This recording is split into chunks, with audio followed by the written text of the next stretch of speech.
Good afternoon. Welcome to our live stream. This is aimed at obviously supporting people through COVID, through the COVID lockdown period. We have a lockdown here in the UK. We know that's quite commonplace around Europe and other parts of the world. So we wanted to share some of our wisdom and wit with you every afternoon this week at 5 p.m. GMT. So, our subject for today is how to deal with difficult emotions and stop riding the emotional roller coaster. Now, all the changes that happen as far as COVID is concerned push people to extremities of their tolerance, etc. We may be living with people who because we're as such locked down, we're finding great difficulty in managing that. So we wanted to give these support sessions not only to our own worldwide meditators, but obviously to people across the globe to give you some deeper understanding of different aspects of ourselves. Because one thing that we find is that during lockdown, it is a period of self-reflection because you can't do anything, you can't go out, you can't socialize. It's sort of life is reflected back to us. And some people are struggling when they look in the mirror and they don't like what they see. So hopefully these sessions are going to help guide people um, to a better understanding of themselves. And today we're talking about emotions. Um, And really, unless the emotional side of our personality is in good balance, we can experience ups and downs, mood swings, panic attacks, feeling constantly upset, down, frustrated, or depressed. How do we find that stability and balance? So, it is the nature of the mind to think. We mustn't lose sight of that. And essentially, our thinking comes from the universal mind. So it's far greater than we just believe. The problem is that the mind carries on, it chatters to itself. It doesn't really seem to have that sort of power, that universal power. But we find that if we quieten the mind, then those energies that reside deep within ourselves from the universal mind to which our mind is connected can come to the fore. And this is so important. So, our individual thinking is aligned then with universal thought and the process of thinking. The universal mind knows everything, it is the seat of all knowledge, seat of all understanding, and all we need to do is to be able to tap into that universal mind to pick up all those answers. It's really that simple. So, thoughts are an essential part of us as well as emotions. And I'm going to explain today how that process comes about. So we know we have five senses. So seeing with the eyes is translated into image signals that go to the brain. Hearing, our ears use the bones and fluid to connect those subtle waveforms into sound signals that our brain can interpret. Our skin, the touch, has so many millions of receptors in the skin which send these touch signals to the brain. Our nose, the smell, the chemicals in the air signal in the brain. Yeah, they stimulate signals in the brain, which then interpret smell. Taste, using our tongue primarily. The tongue and the taste buds are the organ of these subtle senses, um, receptors again that send information to the brain. Now, these five senses, their main purpose is essentially our survival. They are feeding information from the exterior world into the brain. The brain qualifies those and says, is there a threat? Do I need to, do I need to go into the um, fight or flow mode, the sympathetic mode? Do I need to run? Do I need to escape? How do I preserve myself? So that's the essence of thoughts. And a thought can be coloured by this sensory information in its colour and structure. So the senses are the basis of our emotions, and on the mental level gives us the ability to feel mentally. This gives a further dimension to our feelings, and we can feel emotional pain. An example of this is physical pain, hurt, mental pain, such as betrayal. In betrayal, we feel such intense pain, more so than we feel physical pain, as this emphasizes that our feelings, the mind in emotions, have life too.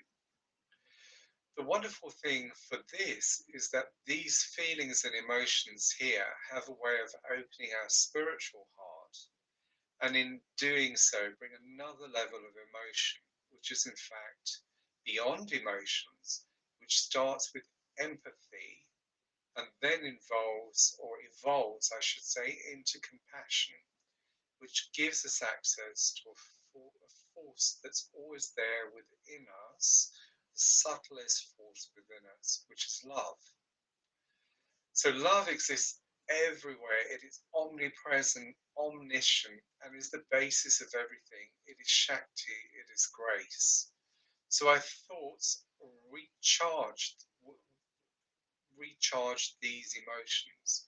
When we meditate, we can change the polarity of that charge. We reduce the charge so that the thought has clarity. We can see our thoughts for their worth. Thoughts and actions are combined. The actions we perform in life will always generate thoughts and be influenced by our thoughts. And so, and more so, our emotions or emotionally charged, they endure. So this doesn't mean that we become, unfeeling zombies, non-feeling entities. Oh no, no, that's not true. Because of the love which we will unfold and discover within ourselves, our thoughts in this finer, less dense area become lighter. And then other attributes of the mind, the intuition, perception, awareness, become to the fore, and we think purely from an intuitive level that is beyond emotion. We have these feelings and emotions as our basis, but now we use them as a vehicle through which we express ourselves.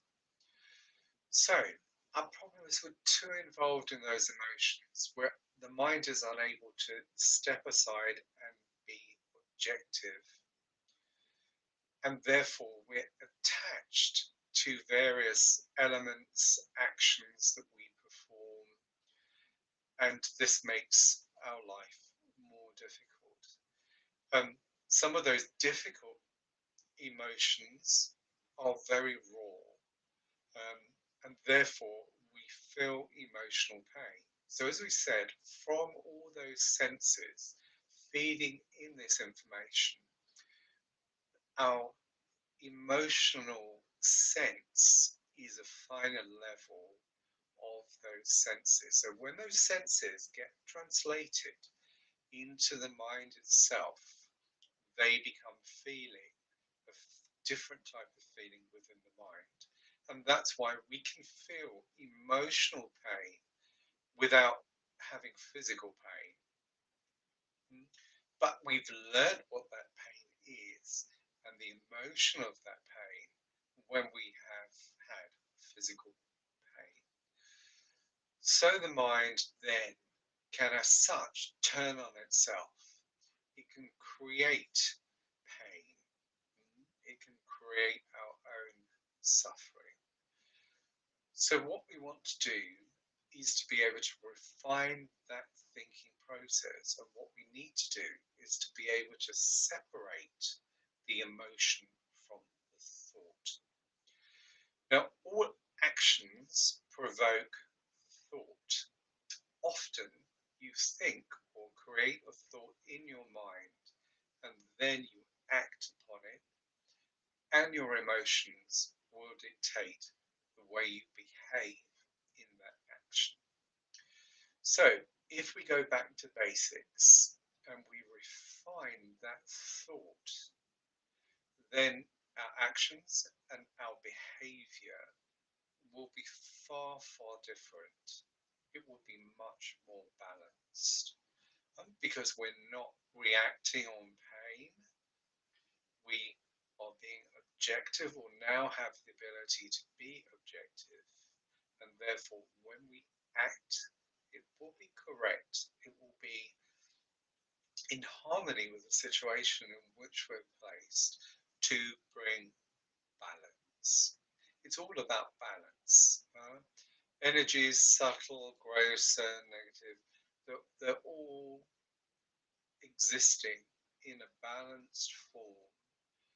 And we just want to plug in to that faculty, to that ability, so that we can balance our own emotions.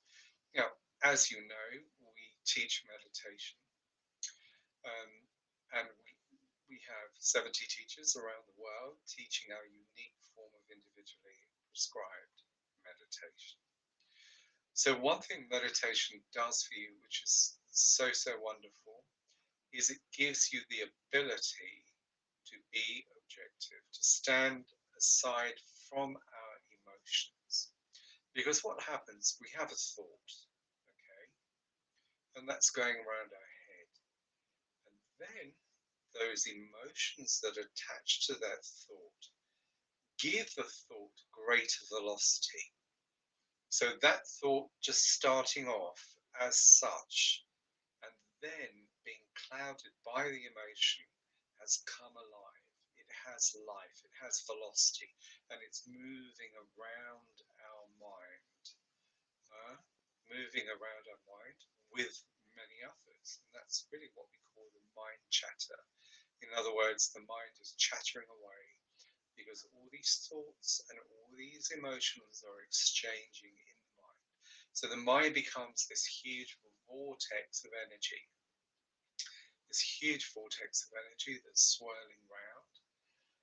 And we have to step aside from this, you know, because all that emotion has a direct effect on us. We're feeling emotional. So then we feel all the ups and downs. It's like being on this roller coaster, you know, we're going this way, then we're going up, then we're going down again, we're holding our breath, you know, because, you know, we're having the climb and then the descent. And it's throwing us in so many different directions. We do not have balance.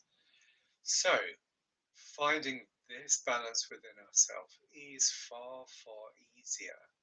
And COVID time, lockdown time, is a perfect time. Any time is a perfect time, really.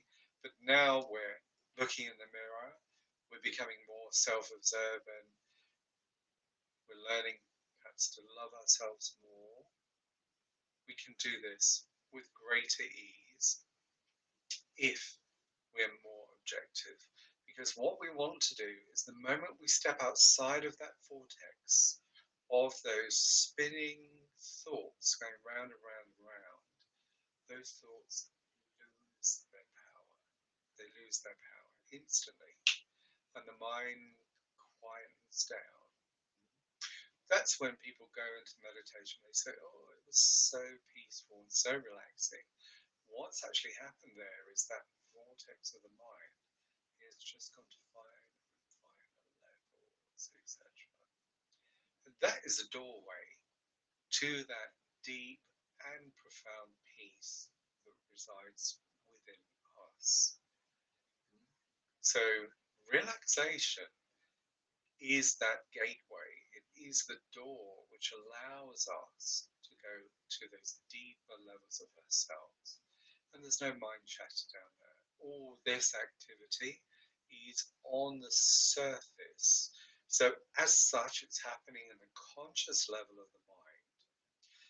It is the judge and jury is that subconscious mind where those thoughts and emotions reside. So they keep floating up into the conscious level of the mind, and therefore, um, let's move. We have movement. Okay. So, as I said, it's very simple. Through the wonderful relaxation, we go further and further within ourselves. The vortex reduces, and also another element very important is that we stand aside. So this thoughts are still going on in the mind, but now we're standing aside and being objective. So we can see those thoughts, and often we see that we're worrying about things we shouldn't worry about. You know that these thoughts are there. Remember, the mind only thinks as a process of resolution. It is trying to find a resolution because all those impressions, all those fears, anxieties that we have within, the mind is constantly reaching out to find a solution, but it will not find a solution exteriorly. It will only find it interiorly. And that's why meditation changes our attention from looking outward to looking inward. So, isn't it just amazing that all those senses that allow us to survive, that allow man to have survived over these several hundred thousand years as we have been evolving, that the root of those are the emotions of the mind, etc. That feeling, those senses which give us that sense of feeling, is then concretized within the mind itself, so the mind can feel. Please do feel free, please feel free to post any questions. Just putting a little note up there for you. If you need to post any questions, please do so in the chat. I can see some of you in the chat. Thank you for coming and attending. So, okay, so what we want to do beyond emotion, so we want to calm the emotions of the mind.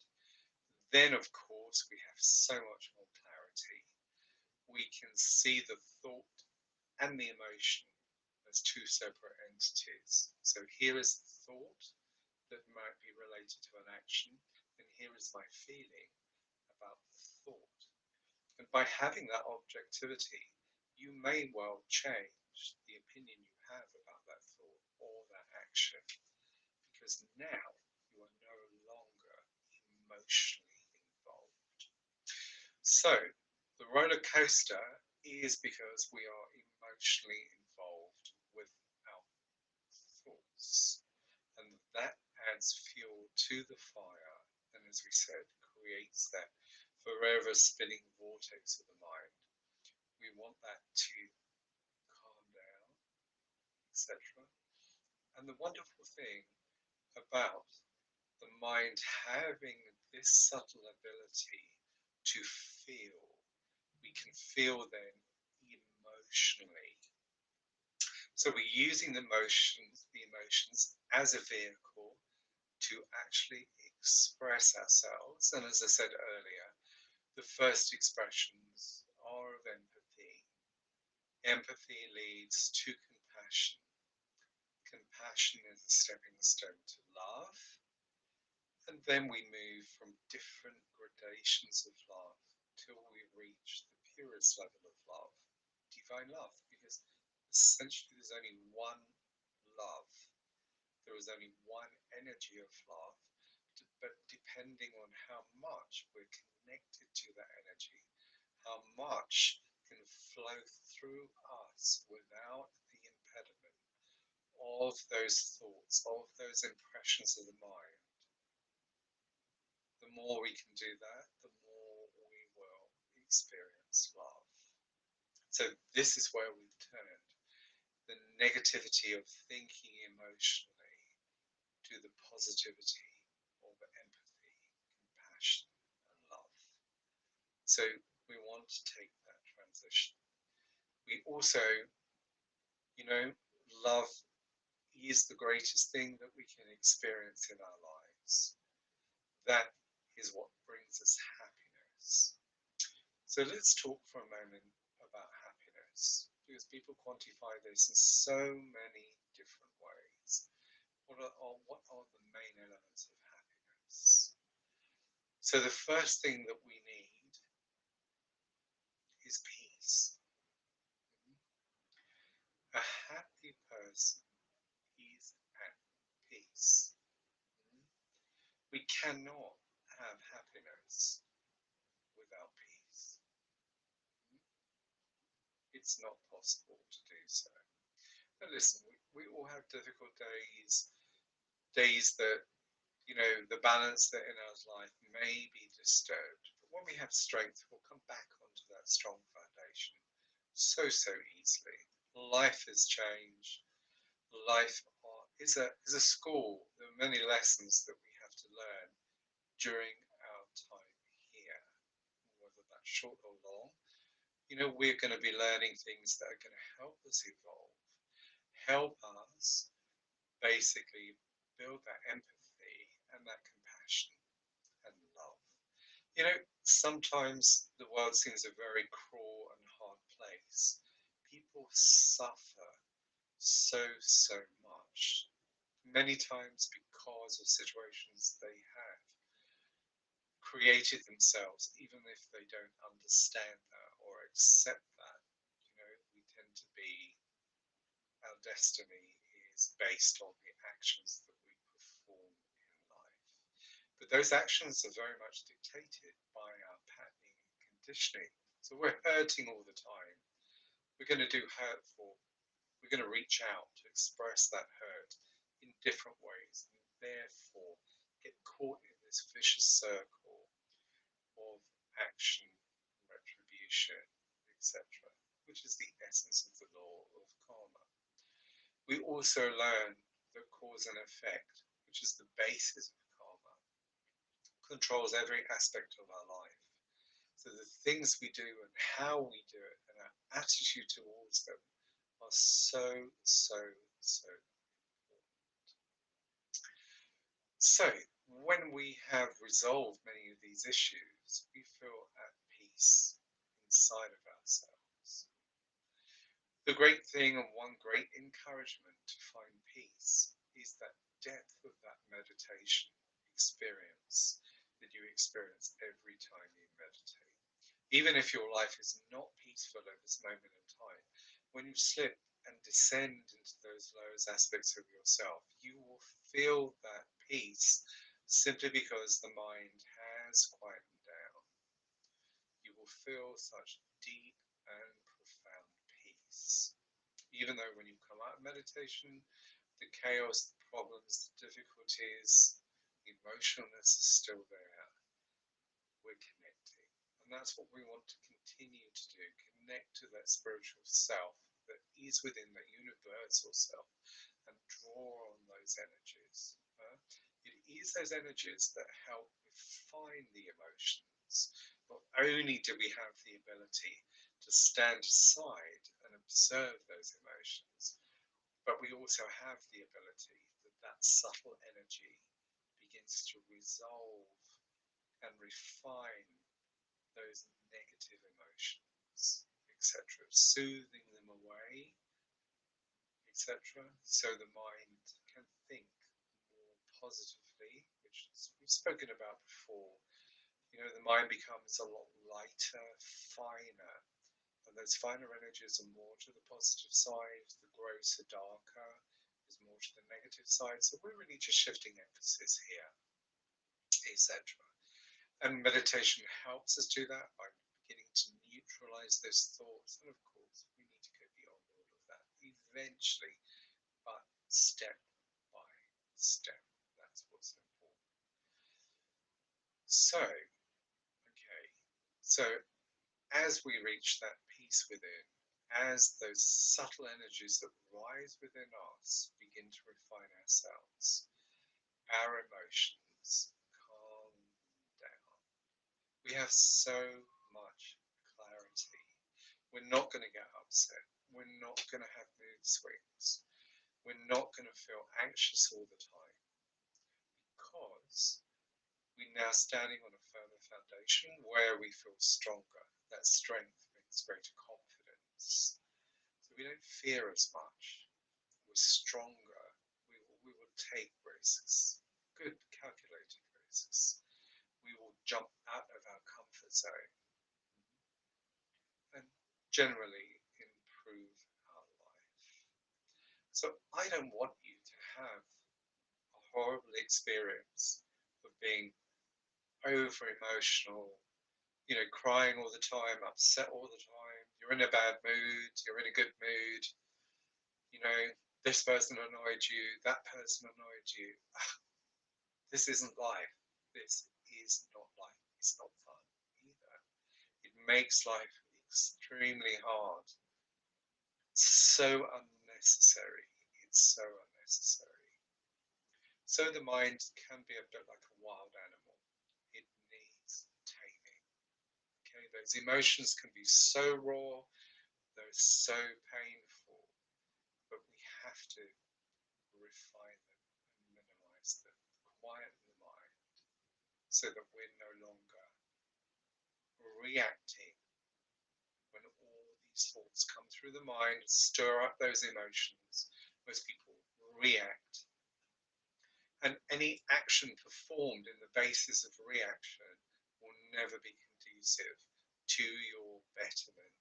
It will only cause conflict. So again, this is refining all those conflicts in the mind so that our thinking is correct, right thinking, right action. If you think correctly, you will act correctly. This is so important. So we're running out of time now. Obviously, I satisfied all your questions. There are none posted in the box, but please, this was quite an important recording. Please have a look at it again at your leisure, um, and follow the instructions here. Go within yourself. Stop riding that emotional roller coaster. You do not need to do it. This is not conducive for your happiness. And I want you to be happy. I want you to feel that compassion, that love, and in all of that, you will have emotional stability. Thank you, and speak soon. These sessions are every day this week at 5 p.m. So please do join us for another session. Thank you very much. Take care.